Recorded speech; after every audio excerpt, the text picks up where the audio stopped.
All right, Mike, let's shift over to you. Working across the district, and I think there are, what, 90 schools in Loudoun County. Can you tell us about the experiences that you get there? Absolutely. Thank you, Charlie. And good evening, everybody. So I am the GIS lead teacher for Loudoun County Public Schools. So in my role, it is working with all different schools, K to 12. And I do a lot of training, mainly on ArcGIS Online. Occasionally, some of the higher program or the programs in the high school require or ask for to do some work with Arc Pro. But let me dive into here. I'm sorry, Charlie, but I might have to take off. I can't even see my other screen here, so just give me a second here. Um, No problem. We have a technical adjustment is all. Sometimes my screen does not allow me to see that when I'm using my headset. So hopefully everybody can hear me. Yep, Am I good? you're good. All right. So in Loudoun County, and looking at the way that Charlie presented those different levels, right? We are really looking at, we have this motto of one little world, making students making meaningful contributions to the world. And this fits right in with a project-based. Almost everything we do now is now shifting to project-based learning. And so we're looking for ways that we can not only present content, but also have a student diving into challenging problems and making products for the world and connecting with the world with professionals in the field. So this is our county. It's a large county. We do have 90 some schools now in the county. We have over 80,000 students, and managing all that takes. We have an organization account for every school, and then a few additional ones. Our focus as far as GIS is encouraging spatial thinking within the context of mapping. And some of the patterns that I'm seeing across different grade levels. For elementary, what we're focused on is simple mapping, making story maps, because story maps have a way of being able to just kind of lead you through it. You don't need a whole lot of experience to be able to produce a very simple story map, especially if you've already created a map before that. So we have students, especially in grades 3 through 5, working with story maps and then collecting data. We do have some iPads that were on grants for elementary schools where they could take those out into the field outside their school, collect some data, and then bring them back in and actually look at that data and look at those patterns. In middle school, we are looking at independent lessons using story maps, collecting their own data, analyzing data sets, things like earthquakes and hurricanes, putting together story maps based on that hurricanes and earthquakes. And then new to Virginia this year, we have new computer science standards.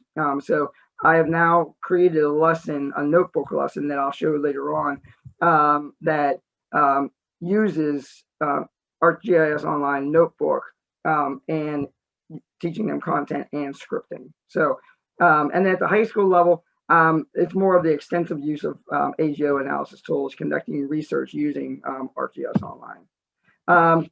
And what we found is that in the project-based lessons, now that they're common, students really enjoy that interaction between the content delivery and the hands-on part of it. And teachers are becoming more accustomed to teaching the project-based learning and getting students involved in mini projects or even large-scale projects. Some of the projects take multiple weeks to complete. Also, what I found is that the COVID and distance learning have made the use of ready-made online lessons a lot more popular.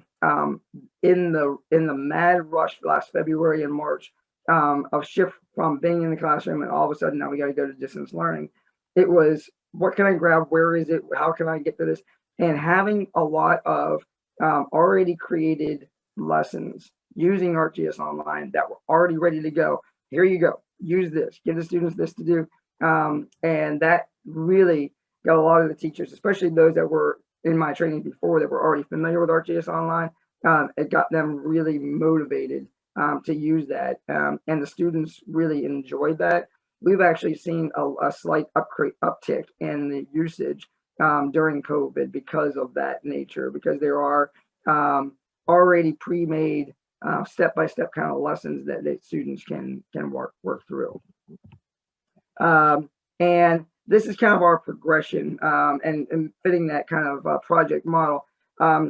Teachers and the students kind of go the same way. Teachers are more of what can I already use that's already done, and now how can I modify it, and then how can I create my own. That's kind of their progression. With the students, it's using existing data and maps, and then looking at trying a pre-made lesson, creating a simple map on their own, saving it, creating a simple story map, and then collecting their own data, displaying it on a map, and analyzing it.